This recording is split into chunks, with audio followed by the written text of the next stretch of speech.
ಕಾಶಿನಾಥ ಚೆಂಡು ಕೊಡು. ಚಮ್ತು ಕೊಡೋ ಎಷ್ಟೊತ್ತು ಮಾಡ್ತೆ ಅಲ್ಲಿ ನಮ್ಮ ಮಾವ ತುರ್ತಿಲ್ಲಿಂತ ಚೆಂಡು ಆಡಕ. ಆಯ್ ಹೆಂಗೋಕತ್ತಲ್ಲ ಚೆಂಡು. ಅಣ್ಣ ನೀನೇ ಒ ಕಡೆಯಿಂದಲ್ಲಪ್ಪ.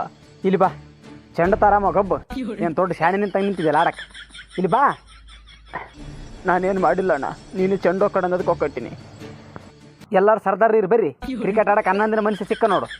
ಇವ ಯಾವ ಕ್ರಿಕೆಟ್ ಆಡ್ತಾನೋ ಎಂತೆಂಥವ್ರನ್ನ ಬಿಟ್ಟು ಕೈ ಮುರಿದವನ ಹಾಕೊಂಡಿದ್ದೆಲ್ಲ. ಅದು ನಿಮಗೆ ಗೊತ್ತಾಗೋದಿಲ್ಲ, ಹೇಳ್ತೀನಿ ತಡ್ರಿ. ತಗ ಕಾಶಿನಾಥ್ ಇದೊಂದು ಸಲ ಕೊಡು. ಇವ್ರು ಹೇಳಿದ್ದು ಬರೋಬ್ಬರಿ ಅದು ಭುವನಣ್ಣ, ನನಗೆ ಆಟ ಆಡಕ್ಕೆ ಬರೋದಿಲ್ಲ, ಸುಮ್ಮನೆ ನನ್ನ ಬಿಟ್ಬಿಡ್ರಿ. ನೀನು ಚೆಂಡು ಹೋಗ್ಕೊಡು ಸುಮ್ಮನೆ. ಎಡಗೈಲಲ್ಲ ಬಲಗೈಲಿ ಹೋಗ್ಕಡೆ.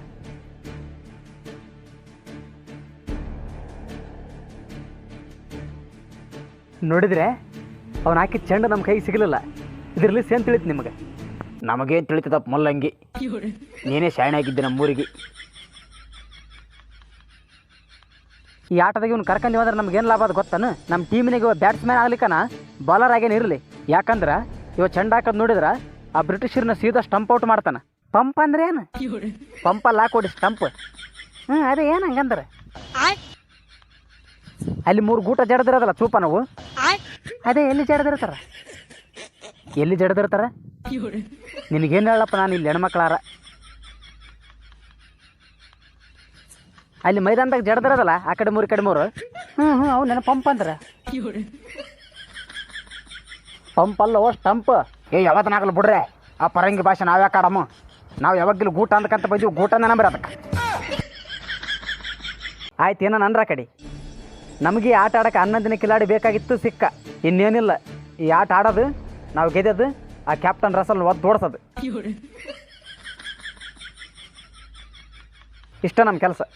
ಕೊನೆಗೆ ಈ ಆಟವಾಡಲು 9ನೇ ಕಿಲಾಡಿ ಸಿಕ್ಕಾಗ ಆ ತಕ್ಷಣ ಅಲ್ಲಿ ಕ್ಯಾಪ್ಟನ್ ರಸಲ್ ಬಂದು ನೋಡುತ್ತಾನೆ. ಈಗ ಭುವನ್ ಮತ್ತು ಕ್ಯಾಪ್ಟನ್ ರಸಲ್ನ ಮನಸ್ಸಿನ ಮಾತುಗಳು. ಭುವನ್, ಸುಮ್ಮನೆ ಈ ಚಾಲೆಂಜ್ ಹಿಂದಕ್ಕೆ ತಗೊಂಬಿಡು, ನಿನ್ನ ಕೈಲಿ ಏನು ಮಾಡೋದಾಗೋದಿಲ್ಲ. ನನಗೆ ಮಾಡ್ಬೇಕನ್ನೋ ಕೆಪಾಸಿಟಿ ನನ್ನಲ್ಲಿ ಯಾಗ.